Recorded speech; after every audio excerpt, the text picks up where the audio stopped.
Hello అండి. జంతికలని ఎప్పుడూ ఒకేలా కాకుండా ఎర్ర కందిపప్పుతోనైతే జంతికలు తయారు చేశానండి. చాలా క్రిస్పీగా, టేస్టీగా ఉన్నాయి. చేయడం చాలా సులువు.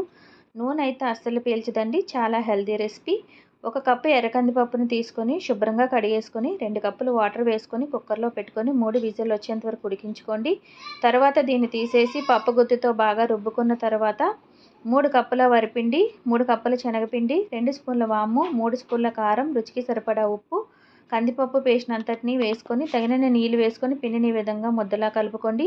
డీప్ ఫ్రైకి సరిపడా ఆయిల్ అనేది పెట్టేసుకోండి. ఆయిల్ హీట్ అయిన తర్వాత సిమ్లో పెట్టుకొని కడాయికి ఎన్ని పడతాయి అన్న జంతికలు వేసుకొని మీడియం టు హై పెట్టుకుంటూ క్రిస్పీగా ఫ్రై అయ్యేంత వరకు ఫ్రై చేసుకుంటే ఎంతో టేస్టీగా, హెల్తీగా ఉండే సమ్మర్ స్పెషల్ రెసిపీ ఎర్ర కందిపప్పు జంతికలు అయితే రెడీ అయిపోయాయండి. ఈ మసూర్ దాల్ జంతికలు మీరు కూడా ఇంట్లో ట్రై చేయండి. నచ్చితే ప్లీజ్ నా ఛానల్ని సబ్స్క్రైబ్ చేయండి. నన్ను నా ఛానల్ని సపోర్ట్ చేయండి. థ్యాంక్